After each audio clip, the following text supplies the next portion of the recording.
Do you know what it actually takes to feed 5 children? On $1 a week? Not what it costs.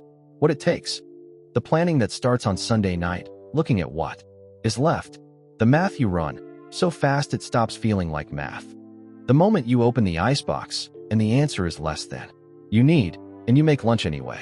Your grandmother knew that math by heart. She knew 25 ways to put something between 2 slices of bread and make it worth eating. Some of them you probably grew up eating without ever thinking of them as depression food. They were just what was for lunch. There is one she never taught anyone to make. We're going to talk about that today. Subscribe before we start, because this is her story, and she deserves to have it told right. Her kitchen in 1932 had almost nothing in it. Number 1, the sugar sandwich. The first thing she made cost almost nothing. Butter on white bread, her own bread, still a little warm from the morning, and a sprinkle of granulated sugar over the top. That was it. That was lunch. A pound of sugar cost 5 cents in 1932. In Oklahoma and Kansas, where the wheat fields had turned to dust and the cattle were dying standing up, 5 cents was sometimes all a family had left after the rent. So she spread the butter thin and made the sugar last. The children carried them to school wrapped in wax paper. Some of them were embarrassed.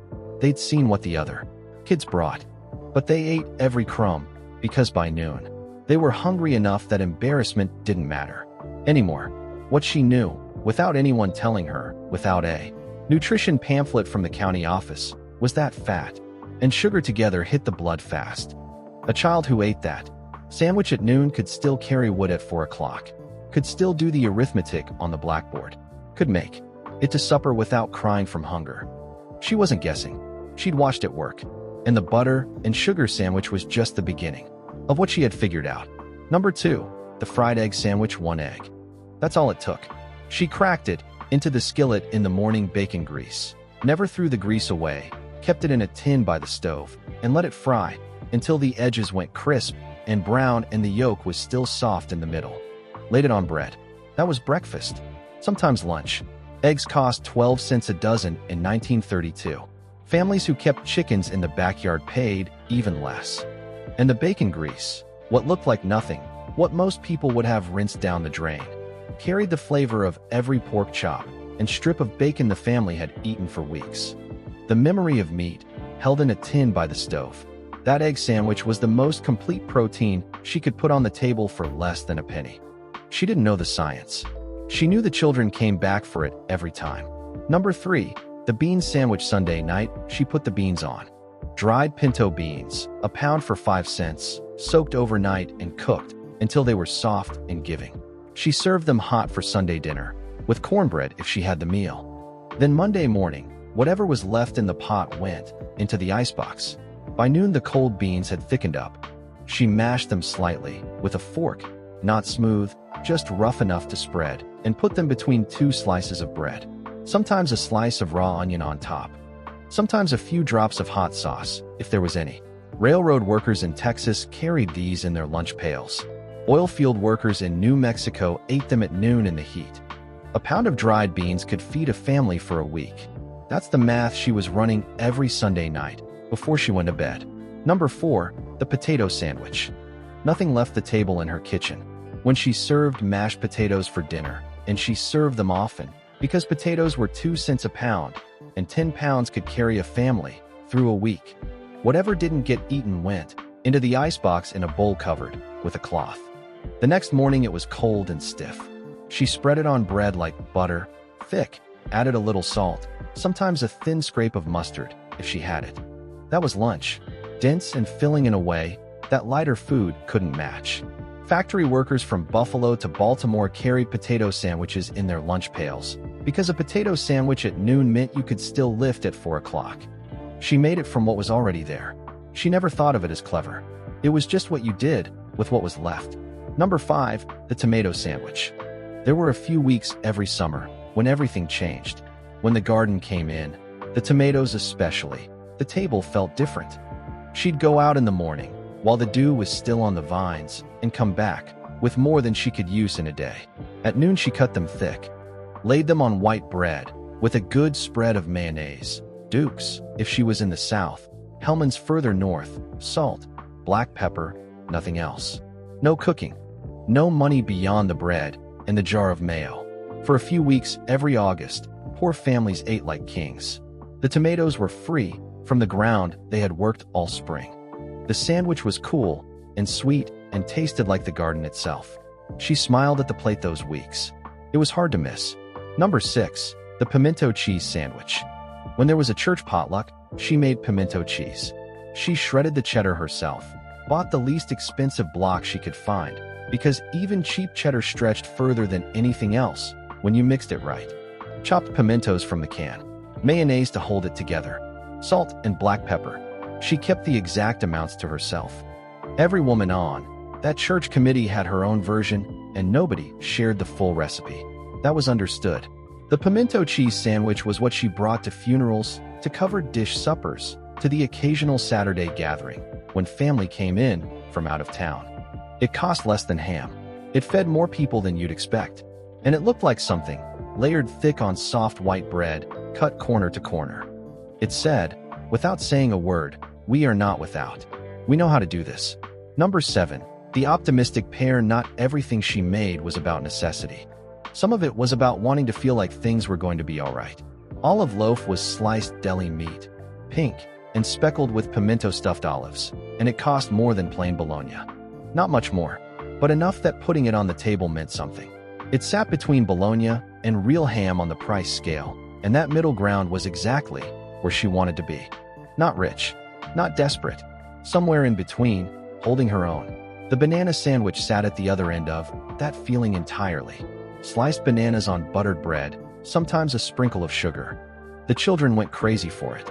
Bananas came up from Central America on refrigerated ships and sold 10 to a bunch for a dime. Exotic enough to feel like a treat, cheap enough to actually buy. A boy named Elvis grew up eating the banana sandwich in Mississippi. Decades later, he added peanut butter and had them fried in butter and turned it into legend. But the original, the one his mother made, was just banana on bread, and it tasted like something good was coming. Number 8, the condiment pear. Some weeks the icebox held almost nothing but condiments. On those days, she reached for the mayonnaise jar. Duke's in the Carolinas and Georgia. Hellman's above the Mason-Dixon line. She spread it thick on soft white bread, and that was lunch. The eggs and oil in the mayonnaise were protein and fat. It wasn't a full meal, but it was something, and something was what she had. When the mayonnaise ran low, she turned to onions. A penny each at the market, and they kept for weeks in a cool cellar without spoiling. She sliced them thin on buttered bread, salted them generously. Sharp and sweet, and surprisingly filling. Workers on assembly lines could identify an onion sandwich from 10 feet away. There was a social cost to eating one in a crowded room. She knew that. Her husband knew that. They ate it anyway, because an onion cost a penny, and a penny was real money in 1933. What you were willing to eat said something about what you understood. She understood exactly what she was doing. Number 9, the ketchup sandwich. The Heinz bottle lived at the back of the icebox. She kept it behind the other things, not hidden exactly, but not in plain sight either. On the days when that was what lunch was going to be, she took it out quietly, spread it across 2 slices of bread, without saying much, set the plates on the table. The children ate. They didn't ask questions. Ketchup cost 12 cents a bottle in those years, and if you were careful, it lasted 2 weeks. The tomatoes in it gave vitamin C. The vinegar helped digestion in ways she couldn't have explained, but had seen for herself. Some families added a slice of raw onion when they had one.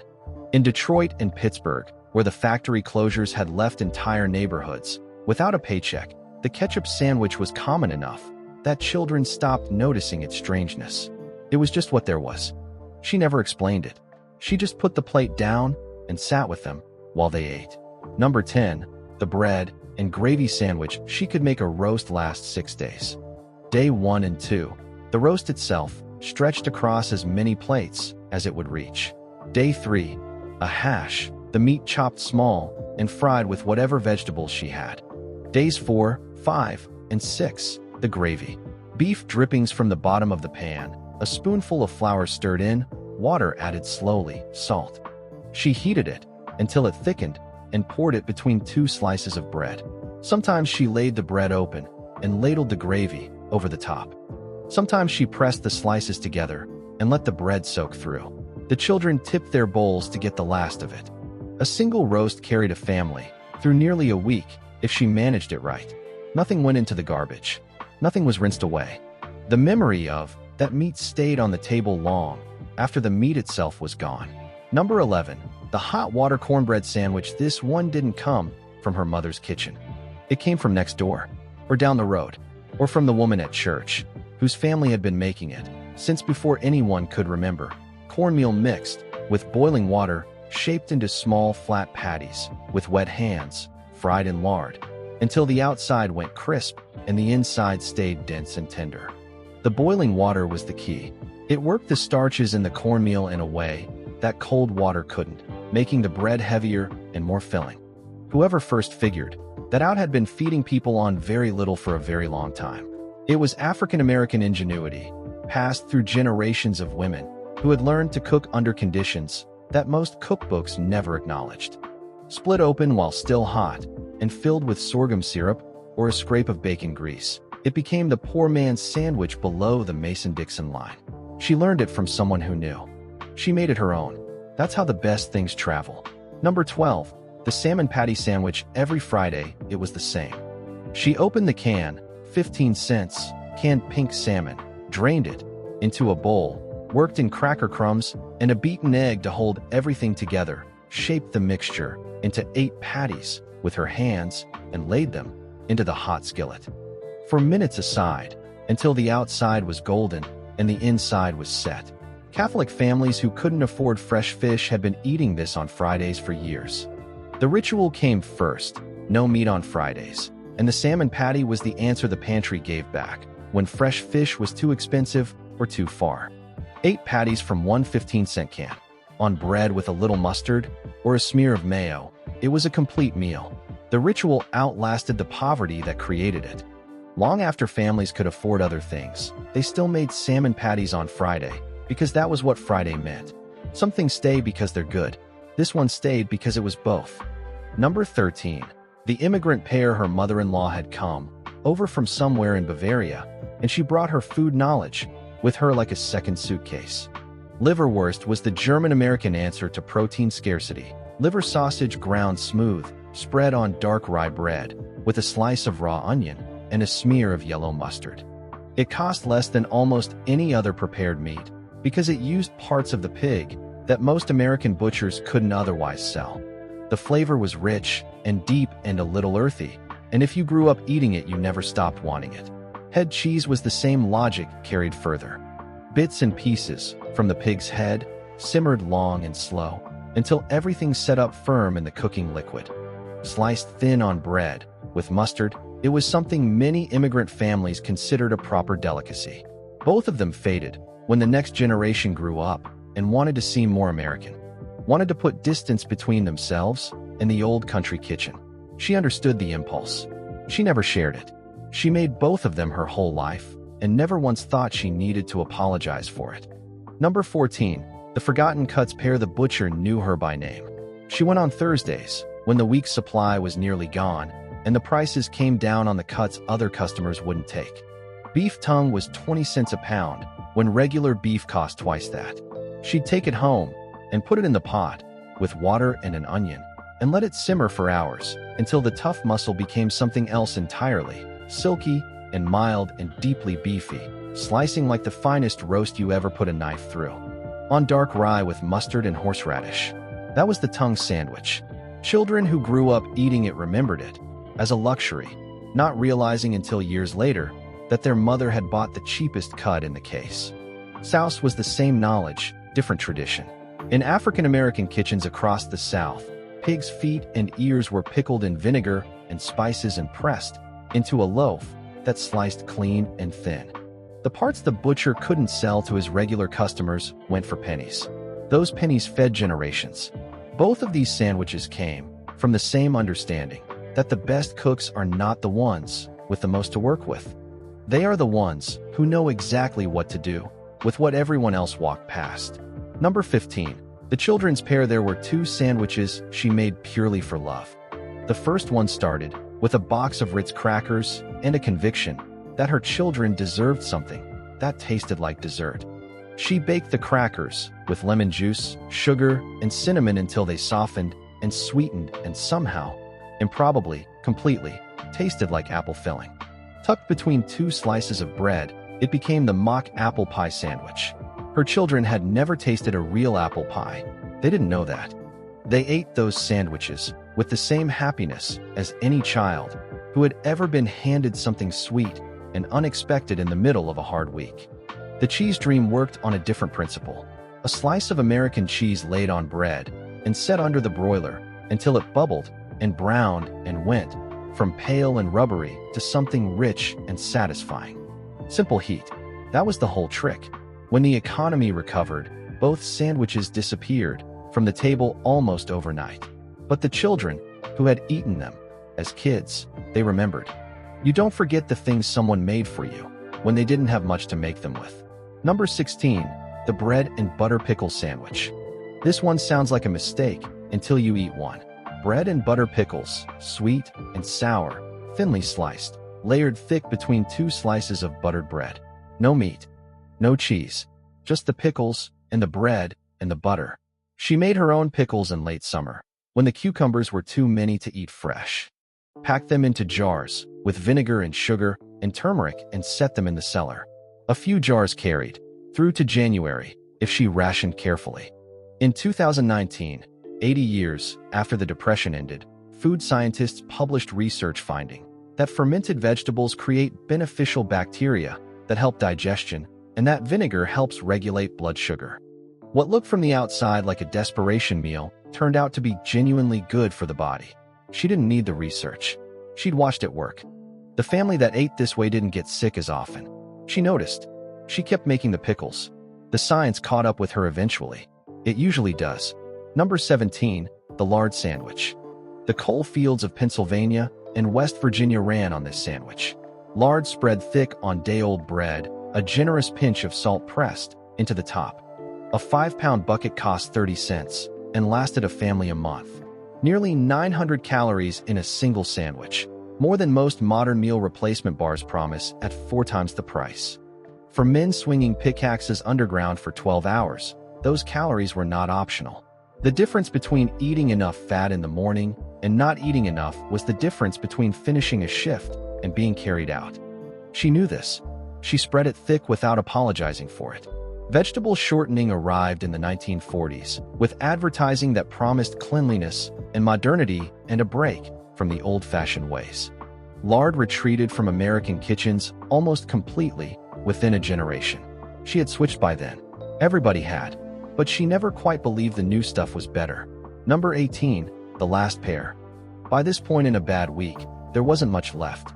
She took a hot dog, the cheapest Frankfurter the butcher sold, and sliced it lengthwise down the middle, so it lay flat in the skillet. Fried it that way, cut side down, until the edges went crisp. It covered more bread that way. Looked like more. Felt like more, when you were hungry enough, that the distinction mattered. That was the hot dog sandwich. Not a hot dog in a bun. 2 slices of bread, with a split and flattened Frankfurter between them, pressed flat to fill the space. And then, when even that wasn't available, there was the mustard sandwich. Yellow mustard spread across bread, with nothing else at all. It gave the tongue something to report to the stomach, while the stomach waited for something better to come along. She made both of these without commentary. Set them down. Sat with the family while they ate. Did not explain and did not apologize. There's a dignity in that silence that is hard to put into words. She understood exactly what the meal was. She made it anyway. She sat down at the table anyway. That was the thing about her. Number 19, pattern break, the wish sandwich. Now I need to tell you about the one she never taught anyone to make. 2 slices of bread with nothing between them. That's the wish sandwich. You put the bread on the plate, and you wish you had something to put in it. You wish you had cheese. You wish you had an egg. You wish you had anything at all. She never talked about this one. Not to her children. Not to her grandchildren. Not to anyone who came to that kitchen and watched her work. I think about why. It wasn't shame exactly. She had fed her family through years of very little, and she wasn't ashamed of that. It was something else. Some things you don't put into words because putting them into words makes them too heavy to set down again. You carry them quietly instead, in the back of a drawer somewhere, where they don't have to be looked at every day. The families that ate Wish sandwiches during the worst years went quiet about it afterward. They saved string. They reused tinfoil. They never threw away bread. They filled every plate a little fuller than they needed to for the rest of their lives. Because once you have known what it is to put nothing between two slices of bread and call it a meal, you do not forget it. Your grandmother may have been one of those women. She didn't teach you the Wish sandwich because she spent the rest of her life making sure you never needed to learn it. She's still standing at that counter, in a way. Every time you stretch a meal further than it was supposed to go.